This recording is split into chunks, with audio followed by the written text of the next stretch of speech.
এর আগে আমি বেশ কয়েকটা হরর স্টোরি এক্সপ্লেন করেছি, কিন্তু আজকের স্টোরির শেষ অংশটার মতো বীভৎস টুইস্ট বাংলা হরর স্টোরিতে খুব কমই দেখা যায়।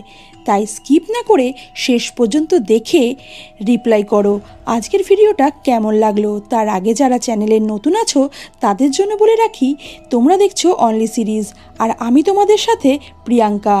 আজকের গল্পের নাম বুনো।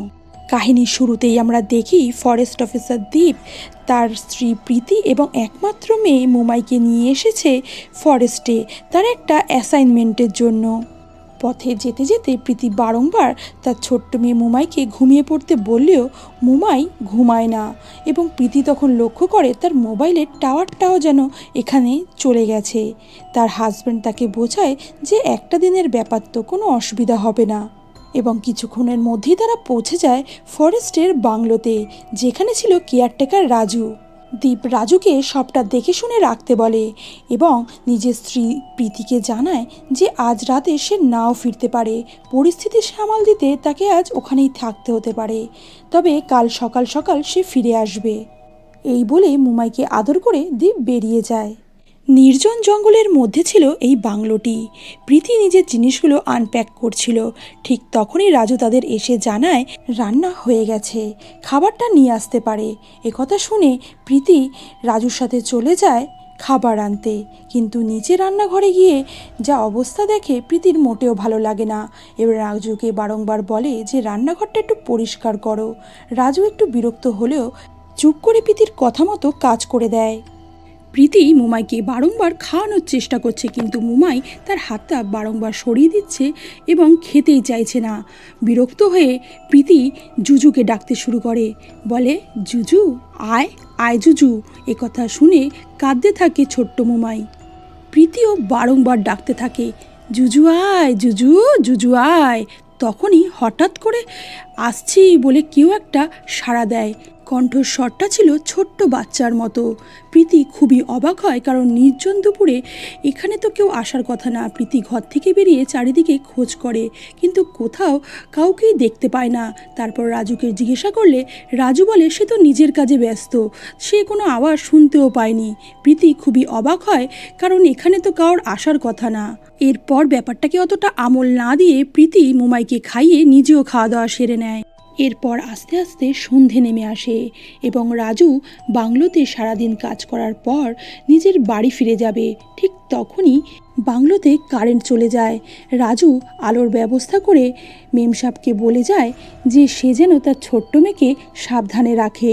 এমনিতে এই জঙ্গলের প্রাণীরা খুবই শান্ত প্রকৃতির, তাদের পেছনে না লাগলে তারা কাউকে ক্ষতি করে না। এই বলে রাজু ফিরে যায়। এর কিছুক্ষণ পর আমরা রাজুকে দেখি আদিবাসীদের নাচ হচ্ছে, সেখানে সে বসে রয়েছে। এদিকে ছোট্ট মুমাই চুপ করে শুয়ে থাকে, কিন্তু ঘুমায় না, যেটা দেখে প্রীতি বারংবার মুমাইকে ঘুম পাড়ানোর চেষ্টা করে, কিন্তু দুষ্টু মুমাই ঘুমাচ্ছিলই না। প্রীতি অনেকক্ষণ ট্রাই করার পর হঠাৎ করেই জুজুকে ডাকতে শুরু করে, বলে জুজু আয় জুজু, মুমাই কিন্তু ঘুমাচ্ছে না, জুজু আয়। একথা শুনে ছোট্ট মুমাই চোখ বন্ধ করে ফেলে। ঠিক তখনই জুজু আবার সাড়া দেয়, আসছি। কথা শুনে প্রীতি শিউরে ওঠে এবং ছোট্ট মুমাইকে কোলে জড়িয়ে সারা রাত বসে থাকে, এবং সেই ভয় সে যেন কাটিয়ে উঠতে পারছিল না। তখনই সকাল হয়ে যায়। কিছুক্ষণ পর দীপ ফিরে আসলে সবটা জানায় প্রীতি, তবে দীপ মনে করে এটা তার হ্যালোসিনেশন।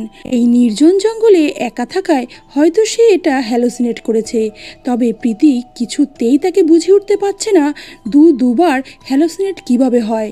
প্রীতিকে শান্ত করতে না পেরে কিছুটা ঠাট্টার ছলেই দীপ ডাকতে থাকে, জুজু আয় বাবা জুজু, দেখি আয়, তুই কি শুধু প্রীতির ডাকেই সাড়া দিবি, আমার ডাকে সাড়া দিবি না?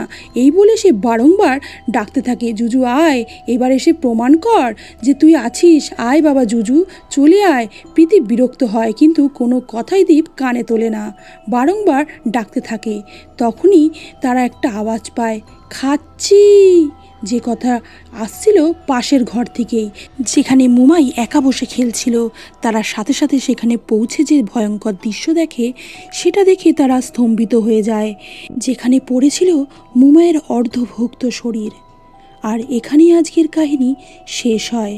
আমরা জানি আজকের কাহিনীর শেষটা দেখে তোমরাও স্তম্ভিত, তবে একটা ছোট্ট রিকোয়েস্ট, আমাদের সাথে জুড়ে থাকার জন্য অবশ্যই করে সাবস্ক্রাইব করে বেল বাটন প্রেস করে রাখো, এবং আমাদের কাজ যদি তোমাদের ভালো লেগে থাকে অবশ্যই করে একটা লাইক করে দিও। তোমাদের একটা লাইক এই ধরনের ভিডিও তৈরি করতে আমাদের অনেক উৎসাহী করে, এবং তোমাদের ফ্রেন্ড সার্কেলের মধ্যে অবশ্যই করে একটা শেয়ার করে দিও। আমাদের পছন্দের কোনো ওয়েব সিরিজের এক্সপ্লেনেশন জানতে চাইলে সেটাও কমেন্টে জানাতে পারো। দেখা হচ্ছে নেক্সট ভিডিওতে, ততক্ষণের জন্য খুব ভালো থেকো, সুস্থ থেকো।